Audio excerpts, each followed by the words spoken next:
Hi everyone, this is Ekaterina and today I'll be sharing material from the 9th week of studies to become a counselor.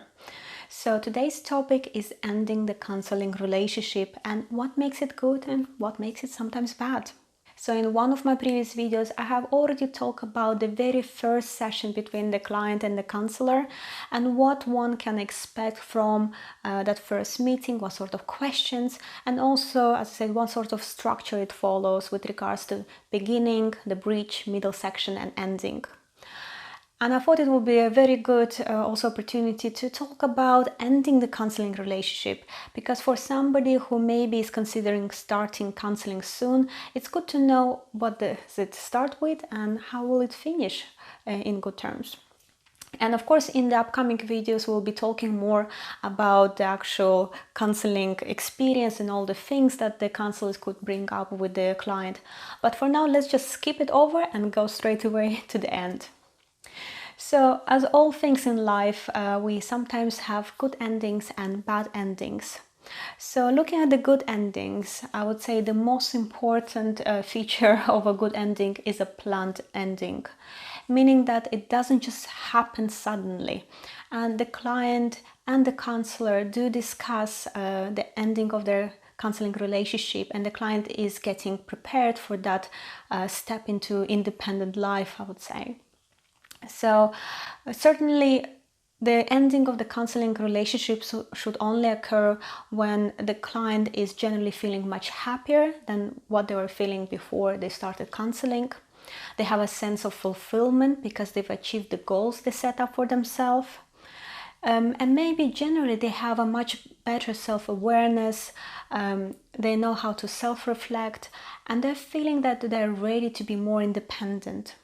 So only when all those are achieved, I would say all those are agreed between the counselor and the client, they should start the preparation for ending their counseling relationship. And I would say that even in my personal counseling experience, I was always aware about the ending of my counseling, how many sessions we have left. And truthfully, we did a very good plan with regards to slowly me becoming less and less dependent on the counselor, having bigger gaps between the sessions, so that when we reached that very first session, I was actually ready. I was accepting the fact that this was the last time I was seeing the counselor, and it was not causing me any worry or any concern. I was actually quite happy to come to that finish line. So now let's explore a few examples of bad ending of the counseling relationship. And I would say some of the simplest examples would be when the client or the counselor abruptly stop their sessions. Sometimes the clients will just stop coming to the sessions or cancel without giving any reasons. And it might mean that they actually just feel that they would like to see another counselor, which is completely normal, or maybe they just don't feel that counseling is actually working for them. And I think in those situations, particularly if, for example, you're doing counseling at the moment and you're kind of thinking about this, I want to stop, it's much better if you try to have an honest conversation with your counselor, because it might be that there are some things the counselor can still help you with. They might refer you to a different specialist that have a different style of working. Or maybe they themselves will adjust their ways of working with you, knowing that you need something different, you need a bit encouragement, you need a different approach. If they don't know what is the reason, they cannot help you. And of course, counselors can also do the same, unfortunately. And I've heard some really bad examples whereby the counselors would just abruptly stop the sessions without giving any reason or explanation to the client, would disappear for a year, and then after some time call that client and say, by the way, I'm back in practice, would you like to meet up again? And obviously that leaves the client very much confused. It might destroy the overall experience of counseling and also just make them not want to trust counselors because they're unreliable just based on that one single experience. So I'll say in both cases it can be quite bad and destructive to both client and the counselor. Now, there's additional reasons why sometimes the ending can be quite bad. And for example, the client becomes overly dependent on the counselor. So instead of kind of moving towards resolving their issues and becoming more independent, they become reliant on this relationship with the counselor and see it more than just professional relationship, but more like a friendship. And here, as I mentioned before, counselors need to really try to sustain that professional relationship, because they do want you to become independent. They do want you to stop counseling at some point when you are happy and when you've achieved the goals you set up. So obviously, if they see that the client is actually, on the contrary, becoming more and more dependent, they might also need to stop the counseling or refer you to a different specialist, for example. And certainly counselors can be also not good, and there are counselors who might wish to have the client for longer for financial gains, and that's the reality of things.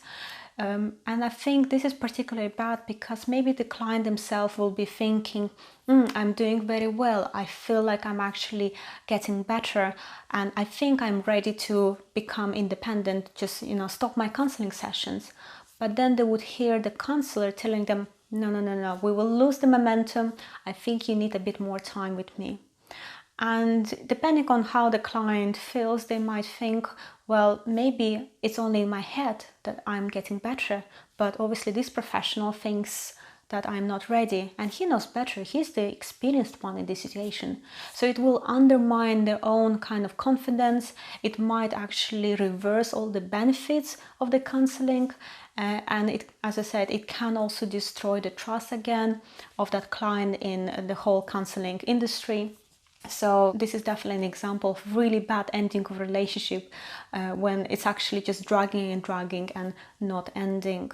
And some of the last examples of bad counseling or bad ending of the counseling is when the boundaries, those professional boundaries, are being breached. So meaning that maybe the counselor and the client actually step into a different relationship, and counselors can actually lose their job sometimes if they do start a relationship with their client. And certainly if you have agreed with your counselor that you are stopping your counseling, but the counselor is then giving you their private telephone number saying, you know what, just call me whenever you need me. I'll always answer the phone. We can always catch up again. We can always have an additional session if you feel ever like that. I mean, don't get me wrong, sometimes clients might finish the counseling and few months will pass and they would just like to see their counselor once again, just to kind of recap on things that happened, instead of kind of starting another, maybe a set of 5 or 10 sessions. However, definitely if a counselor is giving their private numbers and encouraging the client to give them a call whenever they need help, that again creates that dependency, meaning that the client will not be making their own decisions and they will keep relying on that counselor for additional support. And this is not really good. And perhaps another example of the bad ending of the counseling that I wanted to mention is when the client just cannot afford any more sessions. And unfortunately it does happen that maybe the sessions are quite expensive and the client just cannot pay for any more. And even though it is sad for the counselors, and sometimes counselors can offer reduced price or maybe even a free session if they see that the client really needs that one additional meeting. But at the same time, some counselors can also suggest maybe doing group therapy, because those are usually cheaper for the clients. And it also allows the clients to build a bit of a relationship with other people who might be having similar issues. And they certainly cannot build that relationship with the counselor, that friendship. So having a group sometimes is beneficial, and as I said, it's definitely cheaper. But regardless of what sort of ending of counseling you will have, it's still important that you as a client or somebody who is considering starting counseling understand that a proper ending to the counseling relationship doesn't just happen in a single day. It's something you should be prepared for. It's something you should be discussing with your counselor, and it only should occur when you are feeling ready and obviously your dependency is not growing as opposed to kind of becoming less and less. And I wish I could say that ending the counseling relationship is quite easy and is very clear to all the parties when it should occur, but quite often it's messy. And I think as a client, it's important that for you to understand when you're doing your counseling and you're actually seeing the benefits, from talking to the counselor, and when you have kind of exhausted the list of your concerns and now you're just coming for a pleasant chat. So sometimes be honest with yourself as well as to, am I actually gaining something, or am I just enjoying a nice conversation? And I think this was also in case for me. So I've been doing it for quite a while, and at some point I realized, yes, I am enjoying those conversations, because during COVID I haven't had that much contact with people. So the counselor was keeping me sane, and it was really nice to have those in-depth conversations with that person. But yes, at some moment I realized it's time to let go. It's time to kind of become independent, and I haven't regretted it since. So I hope you enjoyed today's video. Please continue following this channel. Don't forget to like the videos and leave your comments. Next week I'll be talking about my second practice session. It was with the same student who played the client, and this time we had to play the second session, so the second meeting of the client and the counselor. And it was interesting for me to note that there were already some improvements in my counseling skills, but also there were a few things that I've noticed that I think I need to work more on. So please take good care of yourself, and I'll see you next week. Bye bye.